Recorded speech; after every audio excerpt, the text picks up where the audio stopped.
Hello and welcome to Café New Canadians.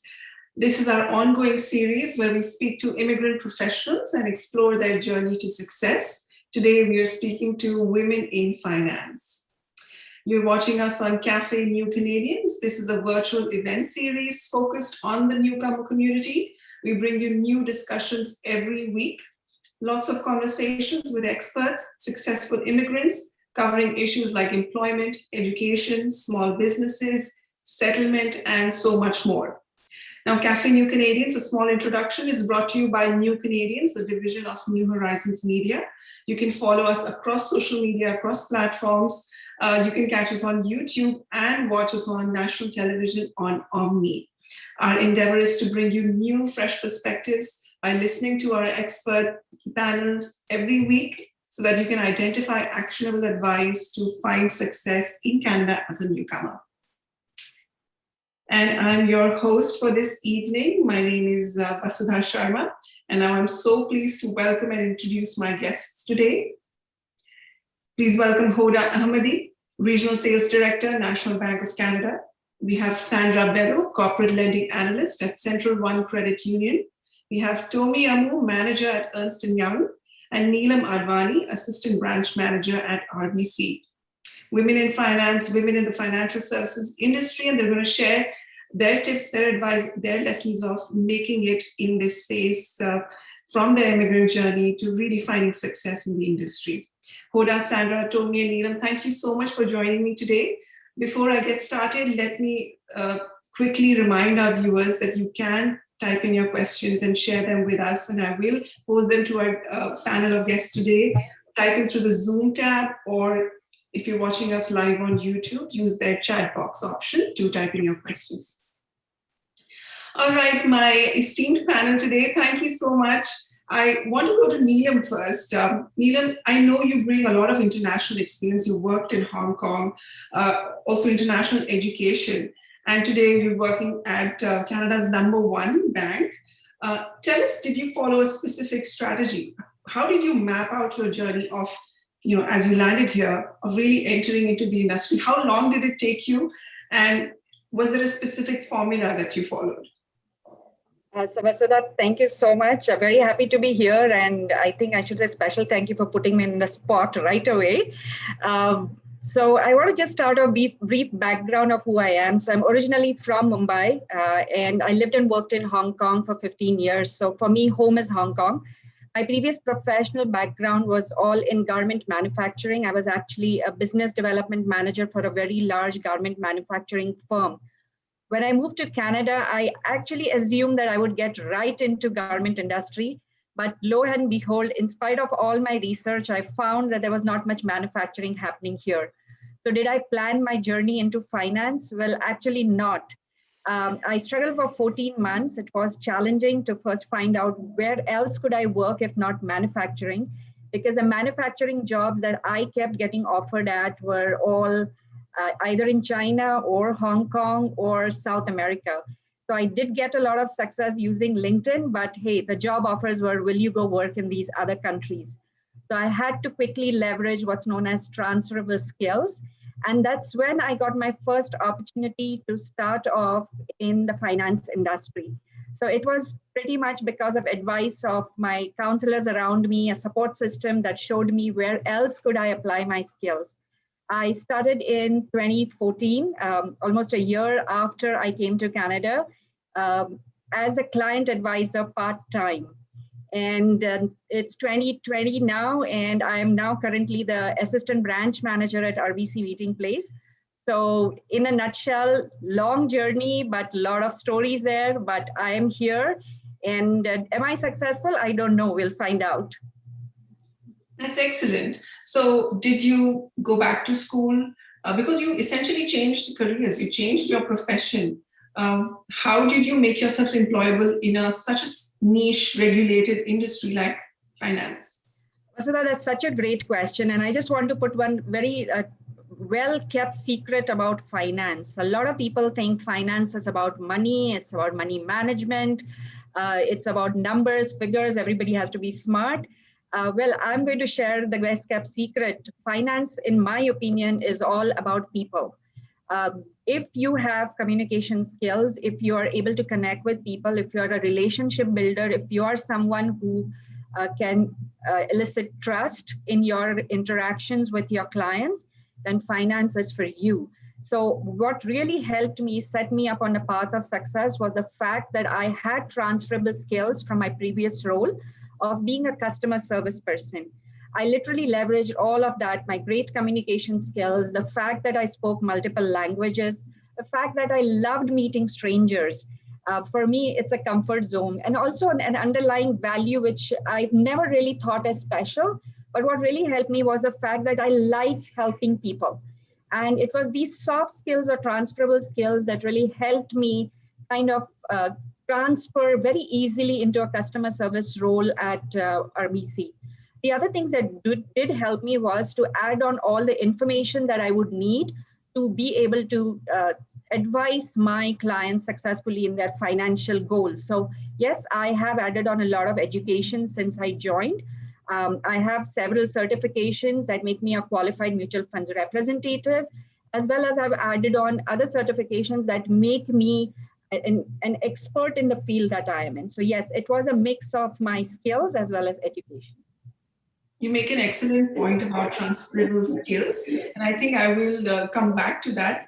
Speaking of transferable skills, Tommy, you had a accounting designation, and please correct me on that. You worked in Nigeria, moved to UK, and then came to Canada. In your specific field, you had to upgrade or change to another designation as you moved here, the CPA designation. What was that experience like? Because I believe many other newcomers might be in a similar situation. How challenging, difficult was that? No, really good question, Vasudha. Yes, so moved, like you said, from Nigeria, and was already working in the consulting space, helping clients with sort of finance advisory, financial accounting advisory. So in Nigeria, I had a UK designation called ACCA. So it was a UK designation. I knew that I was coming to Canada. So what I wanted to do was make sure that I'm seen as a chartered accountant, even within this space, in as much as, the designation I had was also an international one, but I thought, why not have the Canadian one if I can? So I did my research to see, what the options were. And actually, to be honest, I also had a few people that were here that, could put me through because they had done the same thing. So there was something called a mutual recognition agreement between ACCA and CPA Canada, where you could literally sort of transfer or get the CPA designation by following certain steps if you were eligible and if you had your ACCA. So what that looked like was essentially a lot of admin type of stuff, not necessarily very tedious, which is making sure that you're in good standing with ACCA, getting a letter from them, making sure all your dues and fees have been paid, you have all your CPD credits are up to date and all of that. And then, just general proof of identity type of information as well. I guess the main heavy lifting was a tax course. So you had to do the Canadian tax and law course that was offered to those that would typically do CPA and write all the exams with CPA. But this was a tax course. So you didn't really have to study too hard, I would say, because you could take the test as many times as you wanted. It wasn't timed. It wasn't necessarily, there was no time, it wasn't time bound. It did have a threshold. I think it was 70%, but you could take it as many times. You could go back to the material, read it, and then come back and take the different modules in the course. So did all of that, and I'm trying to think now. Yeah, so no, I didn't submit at the time. I did everything I needed to do. I did the tax course, but then I came into the country and then I, submitted. So for example, in my resume, I would say, I have my CPA in view. And yeah, that was kind of what I did. And yeah, it definitely did boost my profile by doing that, by converting to CPA. Wonderful. Thanks for sharing that, Tony. Hoda, coming to you, you moved to Canada when you were 15. You have a journey slightly different from the rest of our panelists today. You got into the banking space soon after university. You have a thriving career, but in recent years, you've gotten into mentoring other newcomers. As you interact with that community who probably want to get into this space, and speaking for somebody in the banking space, what are the shortcomings that you commonly see in the community that you feel they can work on? What should they first invest in as they move to this country and are looking to make a career in this field? Of course. Yes, definitely. I moved to Canada when I was 15 years old. I had my own challenges, very different than others, but it was pretty challenging. I had to do my high school, finish my high school in French, which at that point I was not very happy about it. But this is something that I can tell you, like living in a country that is bilingual, I think we definitely have to take advantage of this. Later on in life, I appreciated once I started traveling. I appreciated when I was able to communicate more with so many more people. So I find we do have, it's a country of opportunity, right? We have to take advantage of every little thing. And I find being a Canadian is not being one thing, right? So we can be, it means like many things. We can, it's all about different cultures, different languages, different ethnicities. So if we constantly, if we are proud of who we are and we have confidence of who, if we're confident and we just show that confidence, I find this will help us. Also, we constantly think of things that we lost because we moved here, and there are so many things that we feel we lost, but we don't see everything that we're gaining. We're living a total different journey, and we don't, sometimes you forget to enjoy that journey. So that would be something else that actually we need to keep in mind. And in terms of um, things that we can improve, I find networking is something that I highly recommend at all time, because um, it's it's actually a skill. Networking is a skill that by practice we actually master it. Um, Walking in an environment that we don't know anybody, it takes courage. And if we're able to practice that and do it more often and approach people and just be confident, it is going to help us definitely to grow our network and get to know many as people that we can. Hoda, you raised an important point about networking. I want to ask Sandra about networking because I recall you mentioning what a big role it played in your career path here. But you came with a zero network, I believe, right? Like many of us newcomers. How then did you start building that network and started making new connections to get your foot in the door?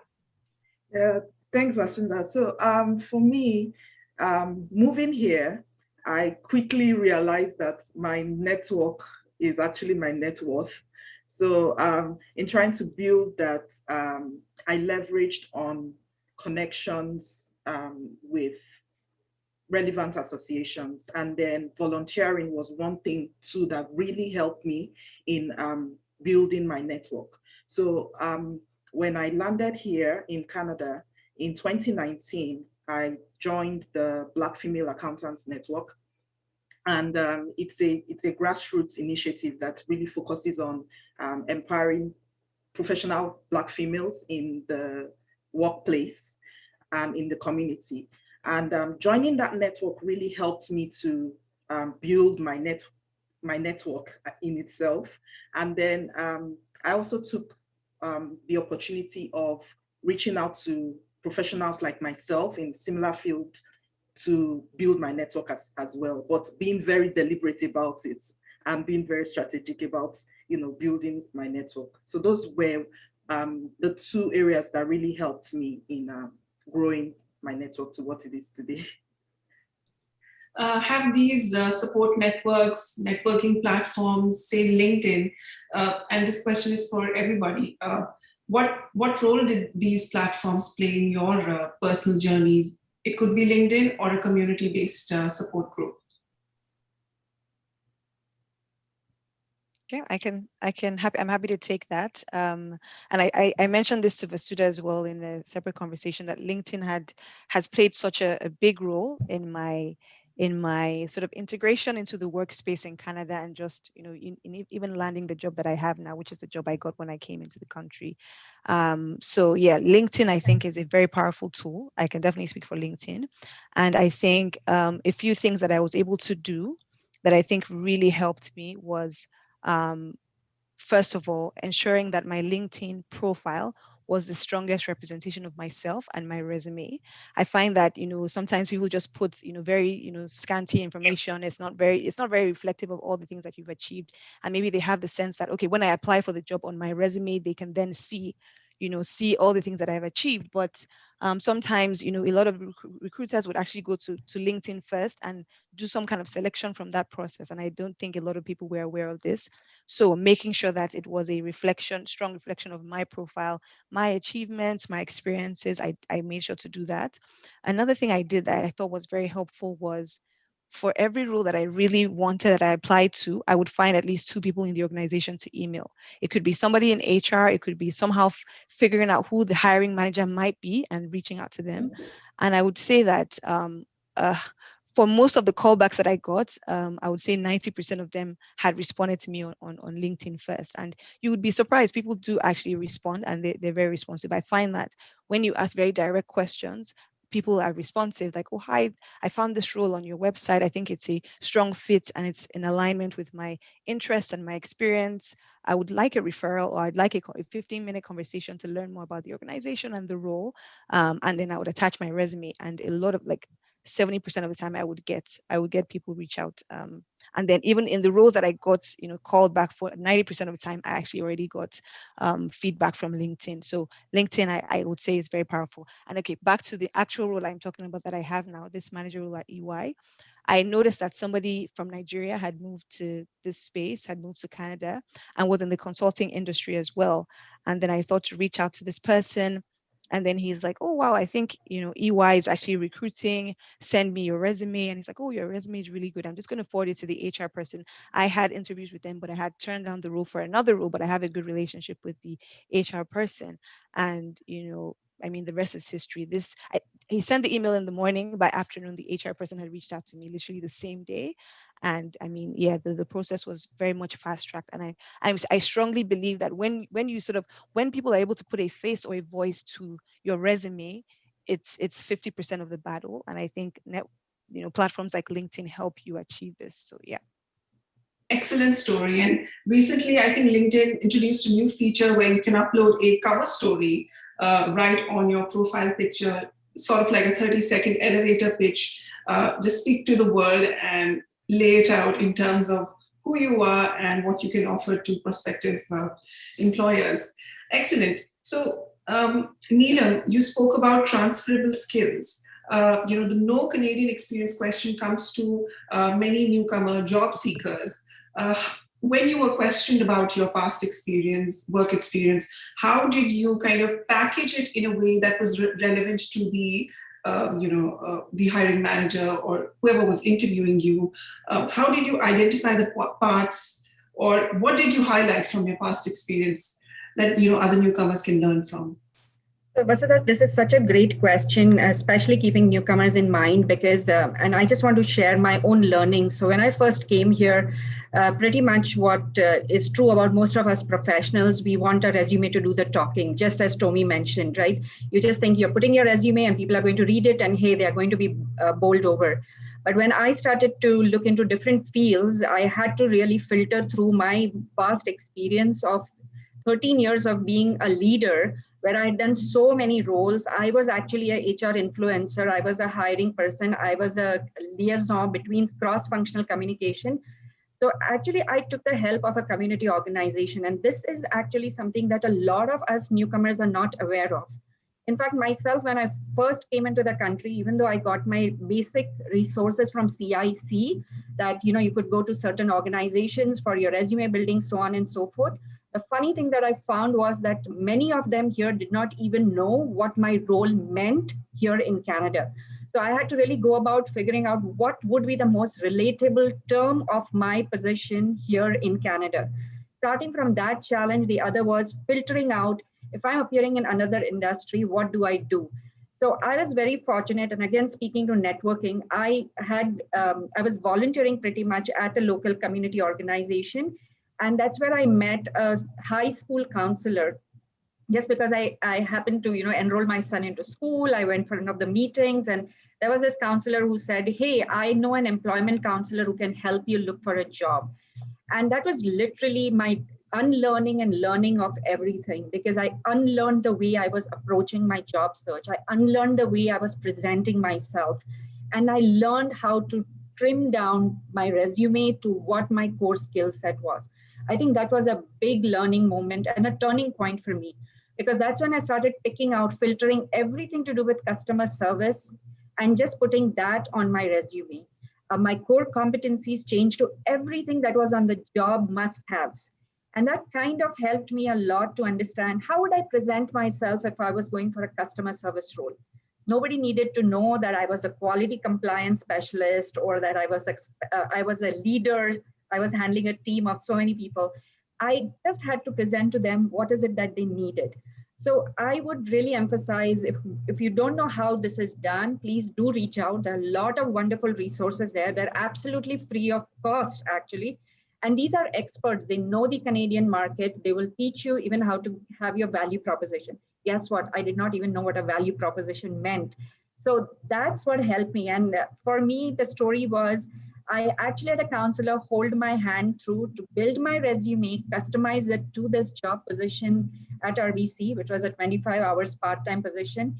And I got a call through an online application just because my resume was perfect. So I think that speaks to so much about taking help, asking for help, and really relying on experts to get you there. Wonderful, and such an encouraging story. I think there's a bit of an echo. Through New Canadians, Café New Canadians, and through many of the government support groups, there is so much help out there. It's just about reaching out and asking for that. Sandra, in our conversations before, you mentioned that apart from networking, volunteering was the other aspect of your journey that really showed results. Can you share some experience of what that was like? Okay, so for me, volunteering was, I would say there are three things I get from volunteering, I would say. First is that sense of community. Secondly is being able to develop those areas of my experience and skills that I probably wouldn't be getting from my 9 to 5. And then lastly, it's being able to have an opportunity for growth. Now, what volunteering has done for me is that it has provided me with a platform for visibility, one. It has also provided me with an opportunity to grow my skills and to put together those, put to work those skills that I wouldn't be getting from my regular job. So that is one thing that volunteering has done for me. And it has also opened me up to other opportunities. And it has been an amazing opportunity to meet with various people and connect with people that have also helped me in the course of my career. So different opportunities have come through volunteering. I would strongly recommend, as newcomers, volunteering is one way you will be able to build your network and gather experience, because most people, when they come in, there's usually this challenge of, oh, you do not have Canadian experience, right? But guess what? The volunteering experience is Canadian experience, and that provides you with that opportunity. So I would recommend volunteering for newcomers as well. I recall one pivotal movement was when one hiring manager told me that you don't have to mention that you volunteered in this position. You just say that you were, say, a copywriter for these many months at this company. Companies don't care whether it was free work or paid work. It is experience. You learned something. You were in a Canadian workplace learning how to conduct yourself, the soft skills. So that matters. Volunteering, like how you would Google sitting back in your country of origin, how to immigrate to Canada. What does it mean to live in Canada? Volunteering is the Google of figuring out how to get a job in Canada. I truly believe you instantly get connected to a thriving Canadian workplace. You get inside those doors, which you wouldn't that easily if you were just looking for a job. You get to work with actual managers, professionals in the industry, watch them, identify what kind of skills you need to pick up, what you don't have, what kind of courses you need to take, or just how people conduct themselves in a workplace. So volunteering, highly recommend. Hoda, in your work with the community, mentoring, leadership, does volunteering play a role? What advice would you give to our viewers today? I find giving, I think we should give first before taking, right? So when we give to the community, we definitely gain something back. Personally, volunteering really, really helped me as well because it creates a network and it creates a family for you. I've been living in Calgary for 2 years, and I find the volunteering that I do, the mentorship that I do, it created a family for me. So I constantly learn more and more about my surrounding. I understand more the challenges of newcomers in Calgary and all the different aspects of it. And being in charge of a team, like we are constantly looking for talent, and many of these newcomers, they're actually amazing talents that if we don't get to know them, if they don't do the volunteering, if I don't do the volunteering, I never have the chance to meet them. The other thing that I find really good about volunteering is that always look at it in long term, not short term. And you never know who you meet. Many people that I did volunteer with later on in life, we became best friends. We traveled together. You know, it's always about the journey and the network that you create for yourself and that friendship. Absolutely, your network is your net worth, and then those people become your friends. I truly believe that. Tommy, you work in one of the big four companies, highly sought after in the immigrant community. A lot of immigrants work in those big four companies before moving. Often it's not an easy transition. Sometimes that experience is recognized, sometimes it's not. The question that I asked Neelam here, how did you highlight your past experience? How did you make it relevant in your job search? No, thank you for that. That's a really good question. Yes, so like you said, really sought after, and sometimes one's international experience is not always seen as relevant. I would say that, to be honest, with Ernst & Young, it's typically recognized, particularly within the Big Four space. That's been my experience and other people's experience as well. So I can definitely speak for Ernst & Young in that sense, that it's kind of seen as like a global company. And, there's that sense of, the fact that, if you could do the work in any part of the country, you can definitely do it in Canada. That being said, with other, applications that I did, yes, I did sometimes get the sense that there was an apprehension that, oh, this person hasn't worked in Canada, they haven't worked in North America, they might not be able to do the work. And I remember I remember one of the interviews, someone said, HR chat, someone said, how do you serve clients in maybe Nigeria versus Canada? I'm like, it's the same. Clients want good quality outputs. They want to feel like their problem is your problem as well. They want to feel that you're prioritizing their needs. They want to feel like there's a scope of work and you're meeting all the milestones. That has nothing to do with Nigeria versus Canada. So one of the things that I know that I try to do, let me say a few of them.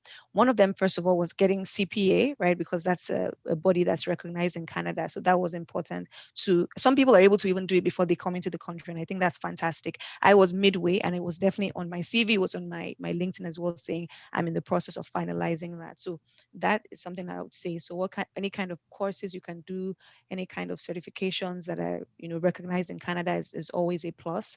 Another thing that I would sometimes do is so I got when I was even when I was in Nigeria, so not necessarily in Ernst & Young, somewhere else called Bain & Company. It's a consulting firm. I got the opportunity to work with big teams, and sometimes I would have my partner would be in Europe or somewhere in North America, or certain people in the team would be in different parts of the country, other parts of sub-Saharan Africa, not just Nigeria. So I made sure to really amplify that both in my resume and in the conversations, so that I'm seen as an international sort of professional, right? So I have experience, even within the Western space, even though I might not have physically worked there. So I try to amplify that, and I think that also created quite a bit of comfort. Yeah. Oh, that's good to know. I wanted to talk about now soft skills.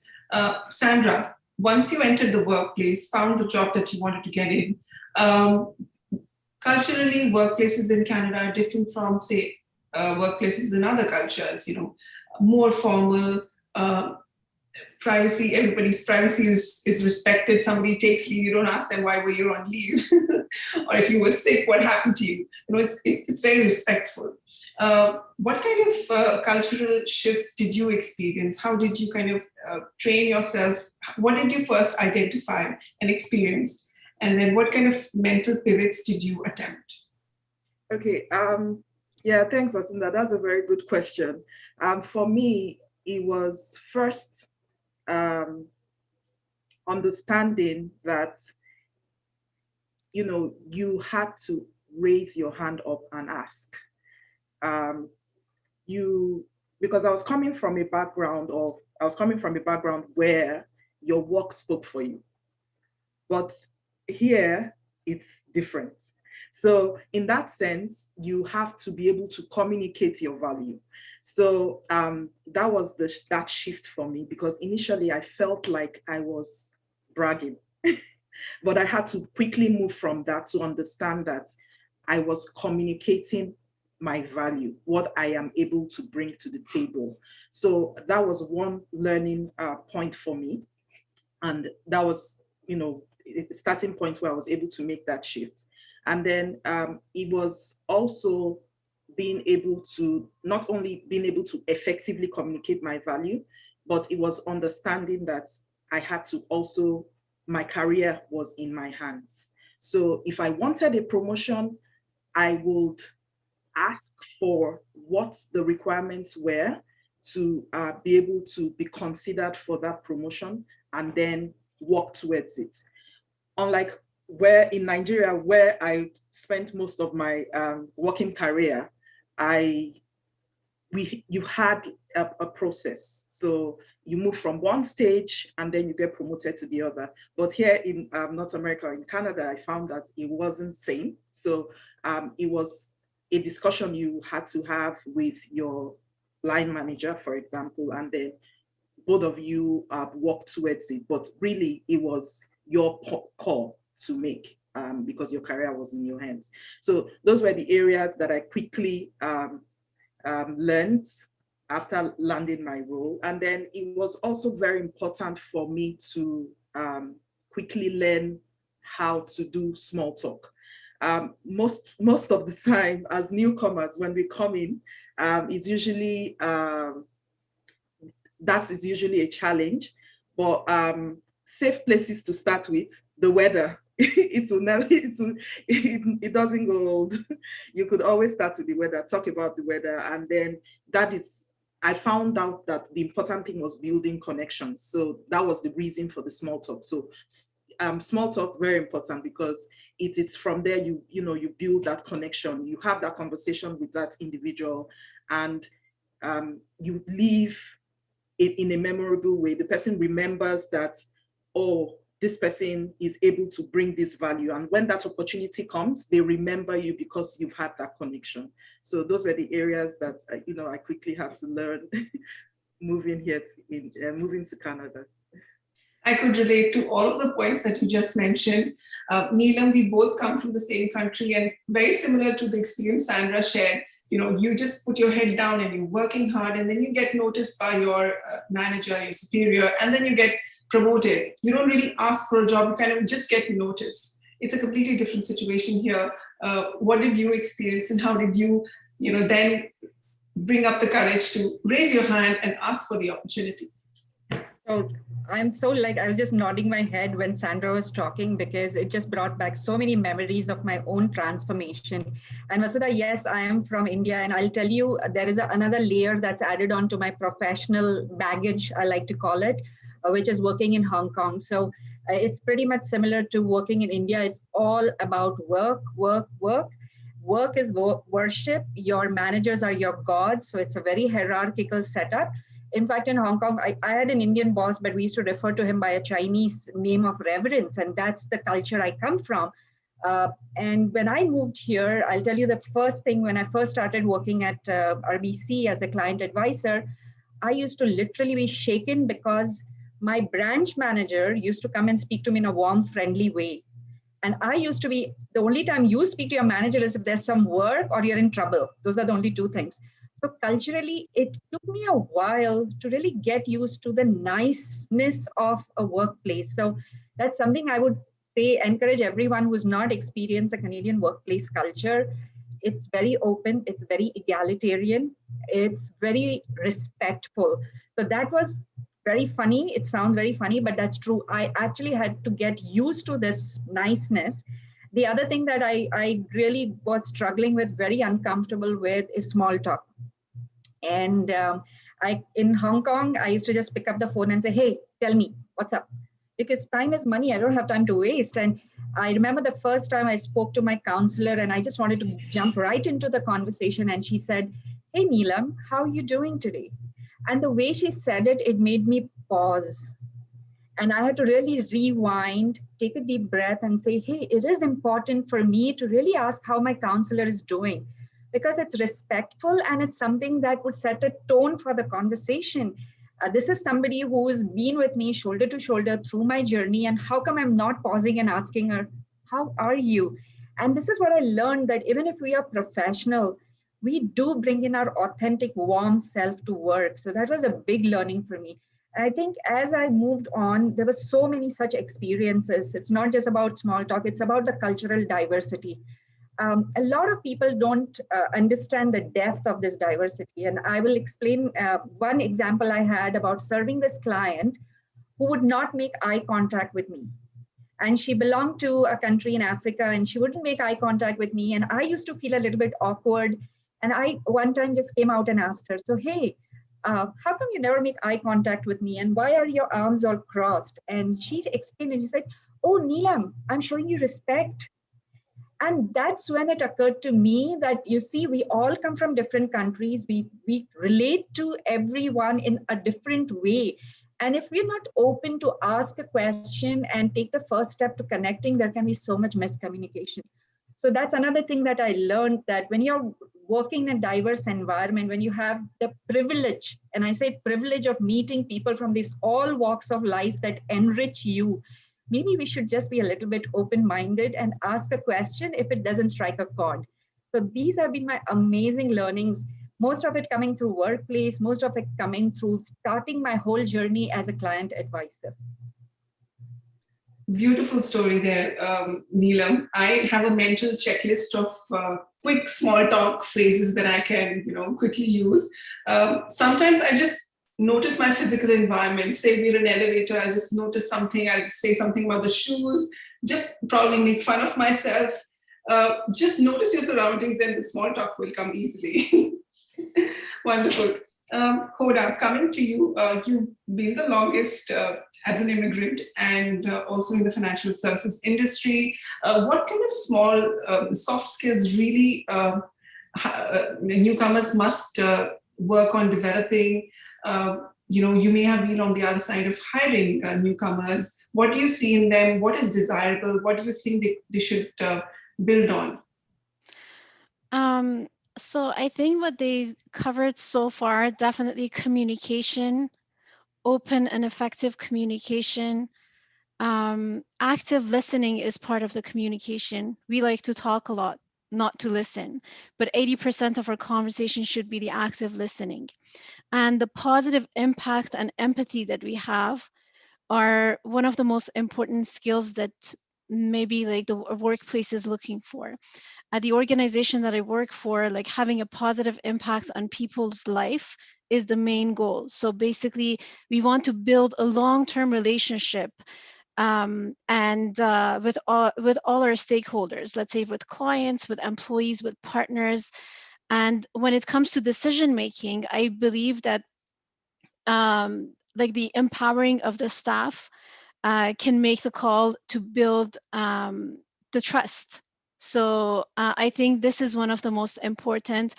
I'm sure you have heard a lot about emotional intelligence, like self-awareness, knowing our weaknesses, knowing what we have to improve, the mindfulness, the interpersonal skills, ability to understand and manage our emotions, because we are in a new environment that we have to adapt. And sometimes we struggle, like sometimes we take things differently. So I'm going to give you a funny example. Okay, so I came here at the age of 15. So I have an accent when I speak English. It's very obvious. I have an accent when I speak French, and I have an accent when I speak Persian, I was told. But so whenever I speak, like people, they ask me, oh, where are you from? You know, and they ask it with smile. Like they don't mean anything negative. But you could take it easily as something negative and just lose your confidence right away, you know? But I find like we're in a safe environment that Canadians are actually accepting an accent. Everyone has an accent, and I find it actually cute. So, um, so like these are things that we should gain that confidence, and confidence, it comes from us learning more about our environment. So these are skills I find, like as they said, small talks and communication. So in one of my mentorships, I was talking about the small talks, and they were asking me like, what should we talk about? Because sometimes we come up to situations that we can't find anything in common with the individual we're sitting with. But I find like just we all have a cell phone, right? An application of the news application would be the best thing to have on our cell phone. And every morning that I wake up, I just go through the news.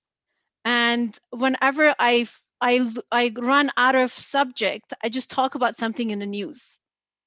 Hockey is everyone's favorite subject here, right? So you talk about hockey. It could be very sensitive, be careful. But the willingness to learn about your environment, the news, your surrounding, cultures, places to go and visit. I find like the first year is the year that we have a lot of time. So I think we should take an advantage of that and just go and visit as many as places in our surrounding that we can. Because after, when we get into the work environment and the family, it's going to be so hard to catch up with all of those. And again, integrity is very important. Like when many ask, like on my resume, should I put my education? Yes, we have to put everything. Definitely, we don't emphasize on things that are not needed, but we have to be honest. If I have a master's degree, I put it in. If I have a bachelor degree, I put it in. It may not be the requirement for that job, but we have to be honest, because all companies, they do a security check. So the last thing we want is not having something that we did on that, and they will question us for. So again, communication, confidence, and emotional intelligence are the main things that I always like to emphasize. And as a hiring manager analyzes or tries to spot these aspects in a person's personality, is this what the culture fit really is all about? Can you decode what the culture fit really means? Often candidates sometimes don't get accepted because they're not a good culture fit. What does that really mean? If they're not a good cultural fit, this could be very general. So when I've done many positions at the bank. Okay, so I worked at direct banking at the branch level, at commercial banking. So it doesn't mean that every time that I applied for a position, I got the position. But every time that I did not get the position, I was curious to go and find out why I didn't get that position. And I went to details and depths in order to improve myself. So not being fit and culturally fit, it's very general. So I think we should dig in more and find out, okay, what should I do to improve myself if this is what you want? And or maybe you should find out, maybe that position that you're applying is really something not for you. And then you move to the next step. Yeah, it's very important to have those post-interview or say post-rejection events. You have that conversation with the HR person. What was the feedback? And I find in order to actually open this, every time that you have an interview, ask for business card of the individual. Like even if you have interview with 3 people, ask for 3 business cards in order to send them a thank you email after.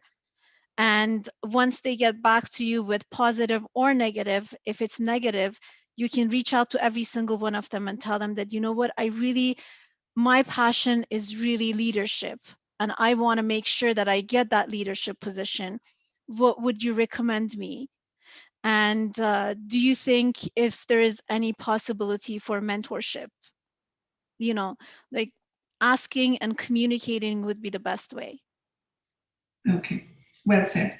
Now I want to talk about what kind of growth opportunities the financial services industry provides in Canada. Coming to you, Neelam, since you work in a bank, the banking space is very different back home in India. How many of the banks are government owned? It's a very safe, cushy job. You need to put in a lot of hard work, but it's a safe, long-term job. How is it different here? What does it take to thrive year to year and to really grow and chart that path? Say, if you have a 5-year plan for yourself in your career in the banking industry, where do you see yourself heading to? So, Vasudha, I'm glad you asked me this question because there's a few things that I want to share from the time that I have come in since 2013 to now. And I think all of my colleagues here might agree with me with their experience, is that there was so much emphasis on no Canadian experience before.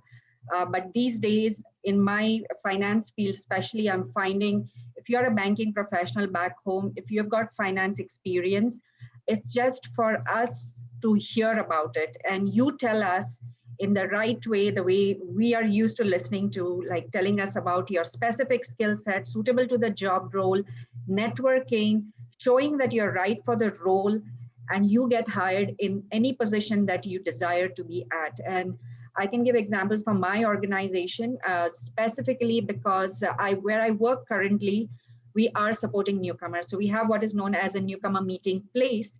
And we opened in 2018 with like a pilot project, but right now we are nationally across where we are supporting newcomers coming to Canada with this entire skill set that they will need to get successful quickly, especially for banking industry. So talking about what kind of roles are open for them, what kind of skill sets are we looking for? And we just mentioned about cultural fit. So I do want to talk about the cultural fit aspect of it. Especially when we say not the cultural fit, I usually find these are newcomers who have not been able to communicate their talent in an effective way. We have experienced newcomers who are amazing. They are banking professionals coming from around the world with a lot of senior experience, but they again rely on their resume to do the talking. The resume has a lot of details on them. And we ask them, so what did you do? They literally walk us through all the various roles that they have done previously. And that's where we come in as advisors through the newcomer meeting place. We tell them actually, how do you tweak your conversations? How do you talk differently? And we actually have success stories, a lot of them coming through our meeting place where we have hired brand new newcomers. And we have a success story of a brand new newcomer to Canada who came in 2017. And she actually won one of our highest awards 4 years after landing here. So that kind of speaks to, we are open to hiring newcomers. We are open to diversity. We are open to understanding what your skill set is. And we are coaching our newcomers as well. We host a lot of recruitment events as well because we want to make sure that talent is recognized and talent is hired. I can totally back that statement. When I came in some 5 years ago, yes, there was a lot of emphasis on Canadian experience, and I've seen in front of my eyes that changing in my current workplace. There are so many of my teammates are also newcomers like me, and it's just, it doesn't matter whether they're PR or they are citizens or not. What matters is the richness of the experience and work experience that they bring. Neelam, we also have some of your cheerleaders watching us today. Vanzi Silva says, special shout out to my Neelam, always a pleasure to hear you speak. So that really speaks volumes of your transformation, your real growth in Canada and in your profession. Speaking of growth opportunities, maybe Sandra, you are in the mortgage industry, in the credit union industry. Maybe you can speak to that, if people are in that space, what kind of growth opportunities they can expect?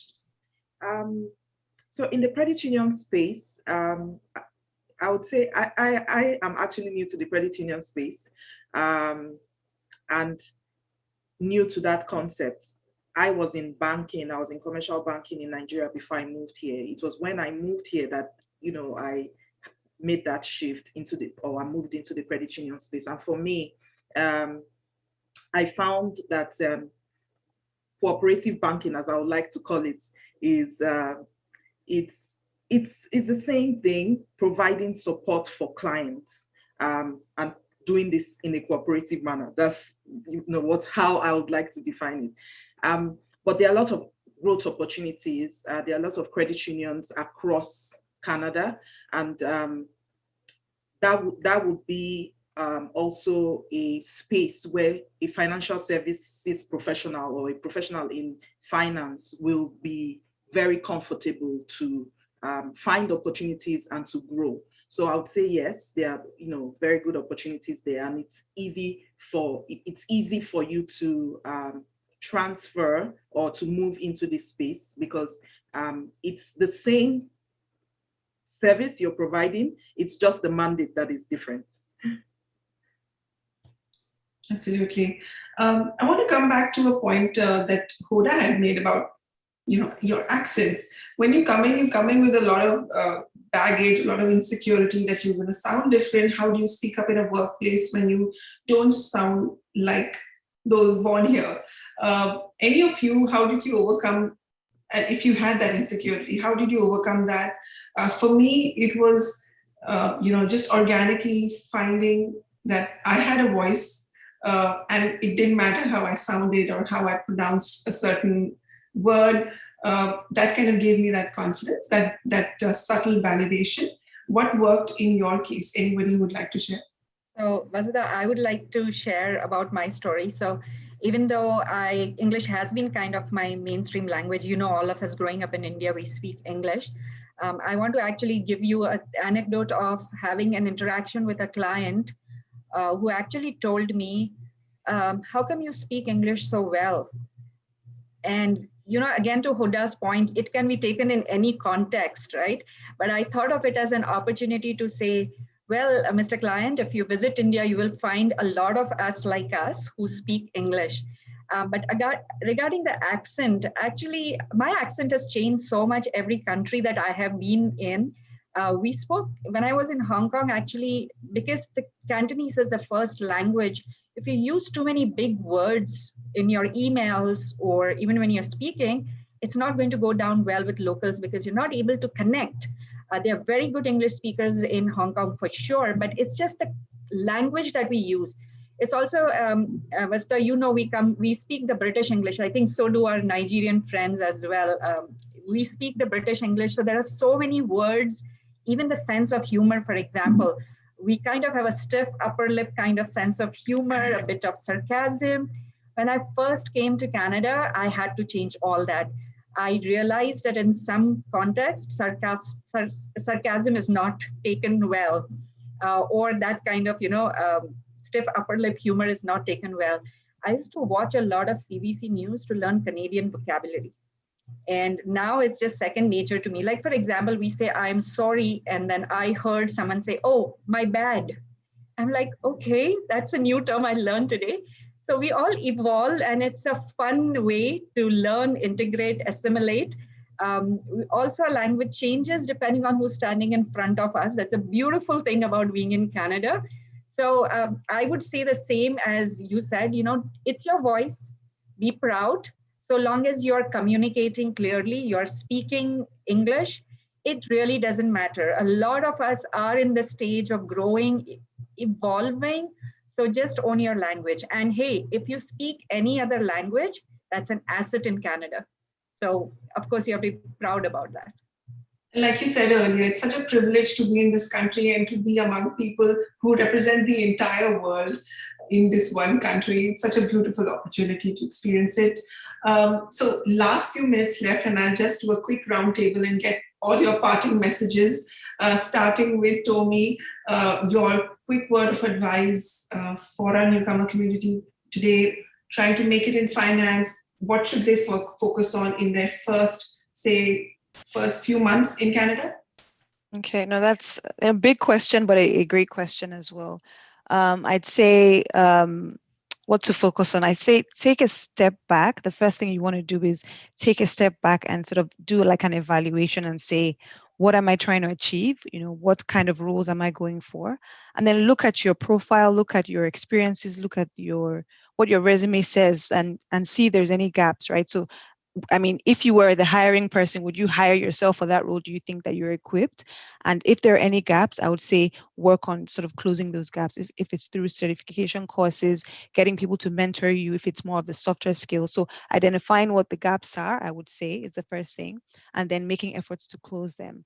And then the next one, I would say again, and I know everyone's going to probably say this is networking. Every opportunity to meet people in this space, I think, is valuable. You're going to learn something. It's going to potentially open a door now or in the future. You just never really know. I'd say leverage, leverage your networks as much as possible. If it's also another thing that I did was also, identifying people that were from back home that were in the Canadian space, right? I mean, I imagine that it's a lot of communities, it's quite a diverse space. That's something that I think people can do as well. So find out who from back home is here. They could introduce you to their own networks, and that's how you meet more people. So I'd say network and build communities, build relationships. Yeah, that's what I would say. So those two things for sure. And I'd say also keep an open mind, be optimistic, because people also feed off that energy. You want to be positive. Canada it's a great country. It's very open. I think people are very receptive of things that are different from what they're used to. That's something that's one experience I've gotten. People are very nice. They're very open.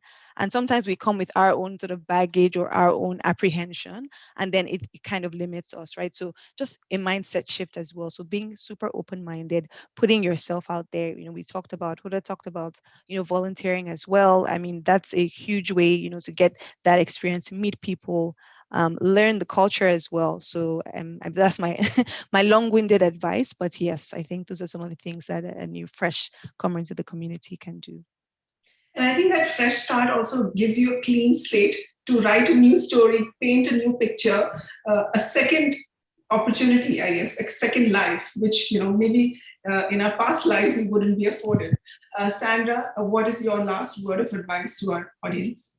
I would say I can't overemphasize it. Network. It's the opening of a lot of doors for you as a newcomer here in Canada. Focus on developing your soft skills.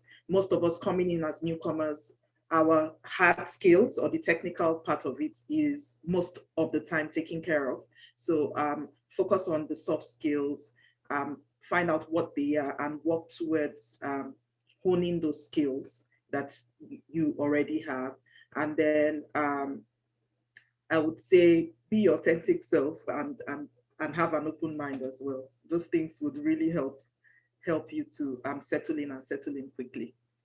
Love that. Hoda, parting words from you. Don't take no as an answer. Celebrate the diversity here and try to learn as much as you can every day. Continuing education. Even if you get the chance to job shadowing with someone in order to learn what their days are, that would be a good opportunity as well. And no matter at what stage, find yourself a mentor in order to get better at all time. Educate yourself by taking courses, taking different type of courses in order to learn more and evolve at any stage that you are. Job shadowing is such an excellent recommendation. Thanks for that, Hoda. And lastly, Neelam, from you. So great tips from everyone, and I agree with each one of them. What I would always like to say, which helped me a lot when I was going through my challenging time, was the why. Why are you coming to Canada, and what brings you to Canada? And what is important for you? Because if you are up to a challenge, you're getting uncomfortable by getting out of your comfort zone, leaving your family behind, leaving your friends behind, leaving your comfort zone behind. If you're coming here, if your why is very strong, even when you go through any adverse challenges, that's what is going to keep you moving on. We're all in a pandemic situation right now, but trust me, the support system that we have here in Canada, it's amazing. So just reach out, ask for help, ask for support, because I can guarantee this with my own experience. I had perfect strangers helping me. I did not know a single soul when I came to Canada, but I have now a lot of friends that I like to call my family, and that all happened because I asked for help. So you're not in it alone. Just reach out, and we are here to help. I'm not even looking for a job or new to Canada, but I'm coming away from this conversation so encouraged, so full of hope, and just so excited for all the newcomers who are going to come to this country and just make it their home and contribute back to this wonderful society. We're getting so many wonderful comments from our audience today. One is saying the panelists are touching on so many great points, great stories, ladies. I'm really enjoying this session. Tomi, Sandra, Hoda, and Neelam, thank you so much for joining us today and sharing your heart out, and you're really giving us a peek into your experience and giving us those tips and tricks. Thank you so much for joining us today. It was truly a pleasure. You were watching us, Immigrants' Journey to Success. We were speaking to women in finance on Café New Canadians. We were also live on YouTube. You can watch the recording after we close the live session. And every week we'll come to you with new conversations with a new set of experts. Follow us on social media and subscribe to our newsletter, newcanadians.tv/newsletter. And do follow us on YouTube, on our website, and let us know what you'd like to hear, what kind of industries we can cover. And if you have a few minutes, please do let us know how this session of Café New Canadians was. What else can we cover? What can we talk about in our upcoming sessions? We'd love to bring you more content that's relevant to you and your situation. Thank you so much, and we'll see you at the next edition.